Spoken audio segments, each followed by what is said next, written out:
Olá, aqui quem fala é o professor Kaique e na aula de hoje, Matemática 1, falaremos sobre duas funções. Começaremos falando sobre a função inversa, para que a gente saiba como achar essa função inversa, e já adianto que ela, na verdade, só vai servir como uma ponte para que a gente consiga falar melhor sobre a função logarítmica. A função logarítmica, ela tem tudo a ver com a função inversa, porque justamente a função logarítmica, ela é a função inversa da função exponencial. Lembra dela? A gente viu algumas semanas atrás. Então, para justamente te fazer esse caminho cronológico, né, digamos assim, de transformação da função exponencial na função logarítmica, eu vou usar o meio do caminho, o meio de campo vai ser a função inversa. O conceito de função inversa e o conceito de como você, a partir de uma lei de formação de uma função qualquer, pode ser de primeiro grau, segundo grau, você calcular sua respectiva inversa, beleza? E eu vou apresentar isso num exemplo, apresentar para vocês um passo a passo, que é esse como obter a lei de formação, e aí depois a gente entra bem na função logarítmica. Já adiantando quanto ao assunto, qual é a sua importância? Eu acho que o assunto continua sendo algo relevante, assim, por exemplo, log, né, que é a função logarítmica, ela não vai deixar de envolver log, só é uma função com a lei de formação que tem logaritmo. É tipo assim, não é que a função exponencial ela é absurdamente difícil, mas ela acaba sendo um pouco mais difícil porque justamente agora a variável está em outro lugar, diferente dela não está mais elevada a 1 nem a 2, aí a exponencial, a variável está no expoente, não é tão difícil. O log, a operação log em si, muita gente acha mais difícil. Como é que se dá isso? Por conta de o log significar um desdobramento, e aí acaba sendo mais profundo mesmo, da exponencial, né? Lembra daquela pergunta qual é o expoente? Então, quando a gente avança agora, a gente, depois de falar de função inversa, a gente vai estar falando de uma função em que a sua lei de formação tem a tal da operação log. Então, quando a função tem a operação exponencial, a função é dita exponencial. Quando a função, por exemplo, está com a variável elevada a 1, é a função primeiro grau. E agora, quando a lei de formação envolve um log, a gente vai estar falando de uma função que é chamada de logarítmica. Quanto à importância dela, eu não acho que é muito grande não, ou a função logarítmica. Eu só acho que o mesmo que você estava pensando para log, a importância que você já estava dando para log é a mesma que você tem que manter, tá? A gente já conversou sobre isso. Log, por exemplo, na prova do Enem, nem sempre é a melhor estratégia já sair fazendo essa questão, né? Sempre eu coloco ali pra galera pelo menos fazendo uma segunda passada, né? Mas óbvio, né? Assim, isso é uma sugestão. Não acho que vale a pena você, na primeira passada do seu caderno de matemática, sei lá, dos 45 que você tem lá, não acho que são as questões de log que você tem que colocar como prioridade, assim. Acho que são outras coisas. PA, regra de 3, análise de gráficos, moda média e mediana, questão, enfim, de geometria plana um pouco mais fácil, projeções, eu acho que é por aí. Aí depois sim, numa segunda ou quiçá até numa terceira passada, você vai lá e dá um gás na questão de log, porque nela com certeza não moram tantos pontos, né? É isso. Pensando para a prova da UERJ, log nem todos os anos caem, mas eu diria para você que, assim, quase que anualmente cai porque são 2 exames, né? Esse ano a gente não sabe como é que vai ficar essa questão, imagino que não vai mudar, mas geralmente entre os 2 exames, colocaria aí, forçando um pouquinho a barra, uma média aí de 1 por ano, assim. Como tem 2 exames, cai pelo menos uma vez em um dos exames por ano, assim, anualmente. Mas não é uma regra, mas ainda assim é um assunto que aparece com alguma forma corriqueira, assim. Com certeza está no top 10 assim, dos assuntos da UERJ, porque log de fato aparece bastante. Então é isso, gente. Então vamos começar a função inversa, se prepara aí, porque eu vou falar de uma função que é bem tranquila. A função inversa, assim, ela podia muito cair no Enem, porque assim, talvez ela não caia porque não tenha tanta contextualização, mas ela poderia cair porque ela é fácil, ela é bem tranquila de se entender. Bora lá? O que é a função inversa? Bom, tem uma definição para vocês aí na apostila, recomendo até vocês darem uma olhada, se tiver de bobeira. Mas a função inversa ela vai ter por notação esse f elevado a menos 1, tranquilo? Não tem que levar f nenhum, né? Não tem que fazer 1 sobre f, nem nada. É só uma notação mesmo. Só uma forma de indicar que está calculando não uma função qualquer f, e sim a função inversa de f. Então, se tiver uma função prévia, f menos 1 é a inversa dessa outra. Então, você pode ter uma função 2x menos 1 com uma função f, aí f menos 1 já não é 2x menos 1, vai ser a inversa disso. E a gente vai ver como é que a gente pode proceder em relação à inversa. Bom, tem uma definição na apostila mais formal, mas eu diria que a função inversa basicamente é você inverter mesmo, não tem muito mistério. Então, para isso, por isso que eu já vou começar com um exemplo. Eu vou aqui colocar nesse campo aqui, entre os conjuntos A e B, determinar uma função f qualquer aqui. E depois a gente faz o procedimento inverso, que é literalmente inverter a ordem dos pares ordenados. Vamos lá? Bom, então eu vou criar, tá? O meu exemplo eu vou criar. É meu, então eu crio. É uma função de A para B, ou seja, desse conjunto para esse, em que eu vou estabelecer como lei de formação, quer ver? Eu vou estabelecer que a lei de formação de f, vou colocar aqui f de x igual a 2x mais 1, beleza? Ok? Então a lei de formação que vai reger os pares ordenados aqui é 2x mais 1. Então bora. Se eu atribuir x igual a 1, daria 2 vezes 1, 2 mais 1, 3. Aí teria aqui setinha do 1 mandando no 3. O 2, 2 vezes 2, 4 mais 1, 5. E o outro vai dar 7. Então o 2 manda no 5 e o 3 mandando no 7. Então essa é a lei de formação. Aí os pares ordenados que nós formamos foi o par ordenado 1, 3, depois o par ordenado 2, 5 e depois o par ordenado 3, 7. Justamente lembrando aí para quem talvez não lembre, mas quando a gente fala de par ordenado de A para B, né, a função com o domínio em A e a flechinha caindo em B, né, mandando para o conjunto B, a gente vai estar falando de uma relação também direta entre x e y, né? O conjunto que manda é o conjunto das abscissas, né? E aqui são as imagens. Tá, pensando nisso, beleza. Deixa eu só caçar minha caneta preta, achei. Só para fechar esse conjunto, tá me dando um nervoso aqui. A função inversa, galera, ela vai ter justamente a função de inverter tudo. Ou seja, se o par ordenado antes era 1, 3, e tudo que está de azul aqui era a função f, a função inversa vai ser justamente trocar a ordem desses pares ordenados. Ou seja, o par ordenado 1, 3, na inversa passa a ser 3, 1. O par ordenado 2, 5 passa a ser o 5, 2, assim como o 3, 7 passa a ser 7, 2. E aí tudo que está de verde são pares ordenados da função inversa de f, ou seja, tem a função f e a inversa dela. Bom, não sei se você reparou, nessa inversão literal, a gente tem uma inversão também literal nos conjuntos, domínio e contradomínio. Ao invés de ser A para B, agora está sendo de B para A. E os pares ordenados mudaram.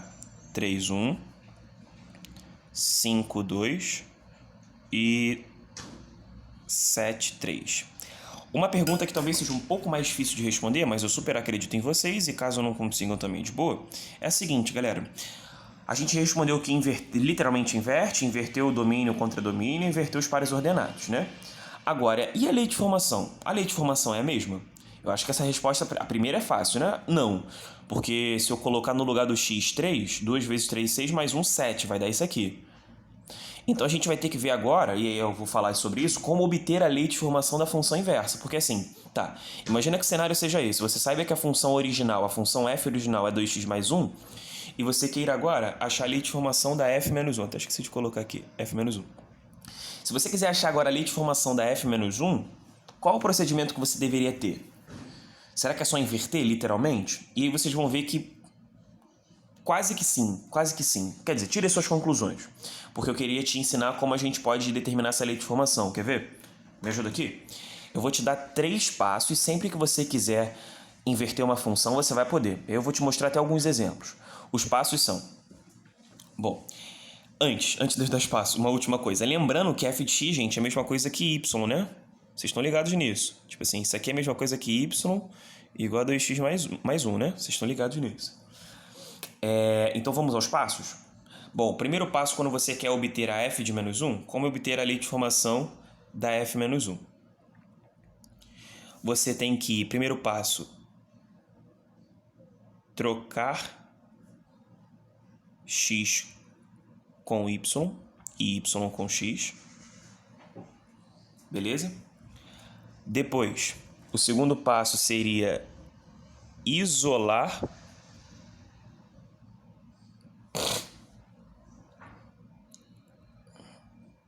o novo y.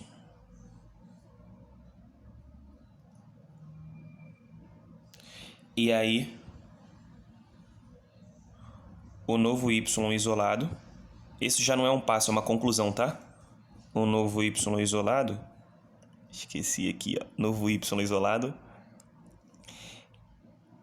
é a lei de formação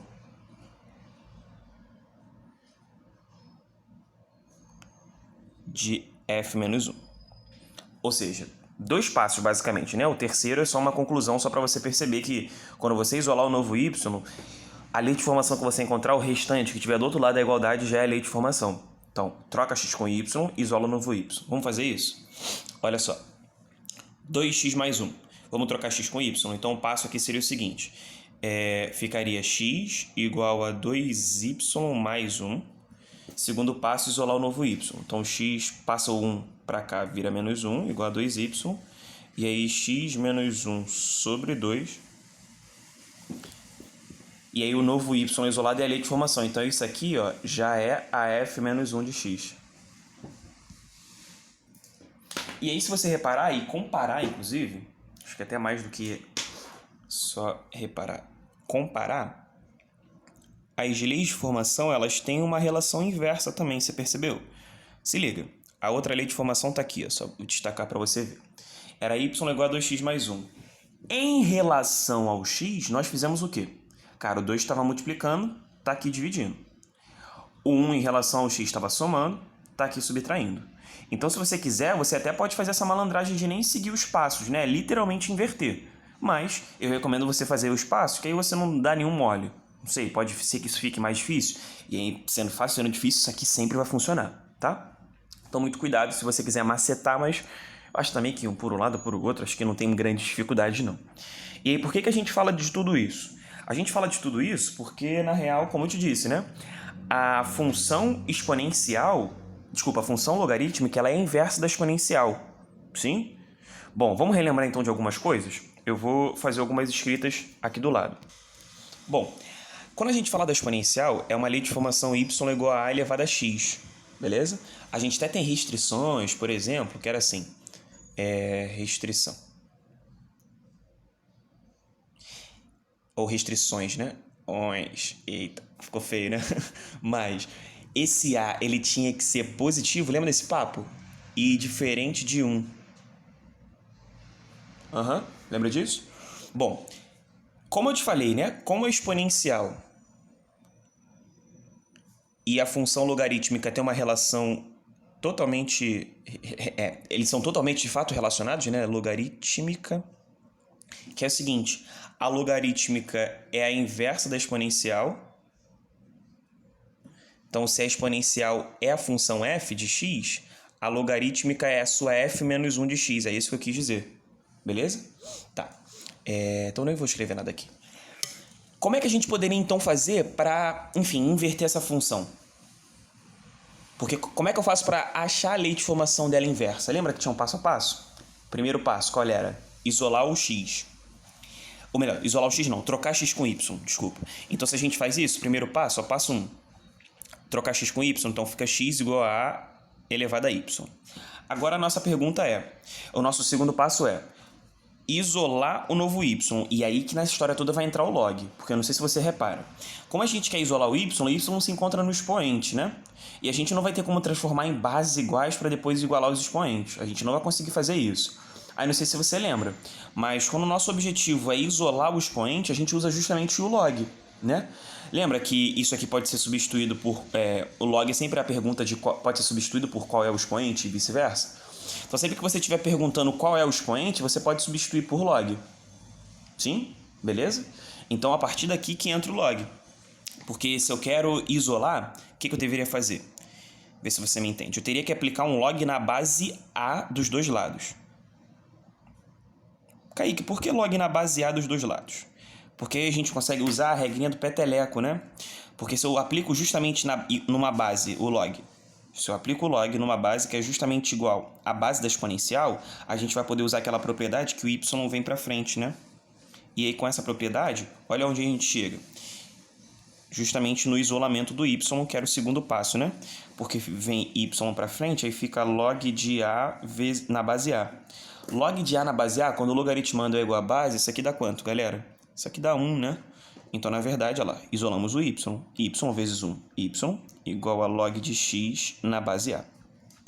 Então, acabamos de perceber que a inversão da função exponencial, ou seja, a inversa da função exponencial é uma função de cunho logarítmico, sim? Como a gente acabou de fazer. E aí, galera, muito cuidado pelo seguinte... Como a gente tem essa função logarítmica, ela também tem suas restrições. Não sei se vocês lembram disso. Lembram disso? Porque, por exemplo, a função logarítmica, ela vai ter como restrição a base. É só você também relacionar enfim, com o que acontecia anteriormente. A base do log é a base da exponencial, né? Então, de novo, o a tem que ser maior do que 0 e o a tem que ser diferente de 1. Beleza? Isso continua valendo. Isso continua valendo. E aí uma última coisa que eu acho que acaba sendo muito mais do que uma consequência do que necessariamente uma restrição, mas você pode até ver em alguns lugares anotados como restrição, que é a seguinte, olha só. Na função exponencial, uma outra coisa que existia era assim, que quando a gente falava, a função exponencial é uma função f de reais, mandando setinha nos reais sempre positivos. É porque sempre o valor de y, ele acabava sendo, esse y, os resultados, ele acaba sendo, bom, com a restrição, né, da base ser maior positivo e diferente de 1, eu acho que até já dei esse papo com vocês, não tinha como resultado dar alguma coisa diferente de positivo. Então, o y sempre vai ser maior do que 0, tranquilo? Que é o que acontece aqui também, sacou? Então, de novo, por conta da base aqui ser sempre maior do que 0 e diferente de 1, o resultado sempre vai dar positivo também, não tem como não ser positivo. E aí o y é o mesmo y, beleza? Então, na real, a gente vai ter uma restrição que é a seguinte, ou uma consequência da definição. Como a função log é uma função inversa da exponencial, então, enquanto a função, na função exponencial era de reais, todos os reais, x, e as imagens dando sempre resultados positivos, que são os y, reais positivos, a função logarítmica, deixa eu subir ela, a função logarítmica, por sua vez, ela vai ter o seguinte, ao invés do x ser os reais, x já vão ser os reais positivos, pela ideia da justamente inversão, né? Troca x com y, então muda isso. E os resultados, todos os reais. Ou seja, no log, na verdade, é ao contrário da exponencial. Então, enquanto na exponencial você pode atribuir qualquer valor, mas os resultados sempre vão dar positivos, é que é o contrário. Aqui os resultados os x's que você atribuir tem que ser positivos e os resultados vão dar qualquer coisa. Tanto é que a gente, por exemplo, a gente não calcula log de menos 2, a gente vai calcular log direto de 2. Não tem esse desenrole, né? Porque o x sempre vai ser positivo. Agora o resultado pode ser negativo. Tanto é que log de meio na base 2 vai dar menos 1. Porque 2 elevado a menos 1, qual é o expoente do 2 para que dê meio? Menos 1. Então, se você talvez tenha sido muita informação na sequência, volta o vídeo, tem uma opção que é você reproduzir isso mais lento. Use isso a seu favor, tá? Você pode até baixar esse vídeo depois. Se não conseguir baixar, fala comigo que eu posso te fornecer isso lá no grupo. Que eu direito a minha imagem, né? Então a minha imagem é eu que tenho direito. Mas é sério, porque você pode escutar isso várias vezes. E assim, não acho que é isso que vai te importunar muito não, tá? E fica tranquilo também que tudo isso aqui que eu escrevi eu vou formalizar. Isso aqui é só lembrando o meu rascunho. Eu vou formalizar ali num próximo tópico, mas de novo, visualize isso de novo se você quiser, para não ficar com nenhuma dúvida, nenhuma questão por aí, tá? Pra gente sempre avançar juntinho, por favor. Então tem como mudar a velocidade de reprodução, se não pede vídeo pro Kaique que você consegue baixar e depois você diminui a velocidade e acompanha várias vezes, tá? Então vamos lá, vamos formalizar isso, vai acontecer uma mágica aí.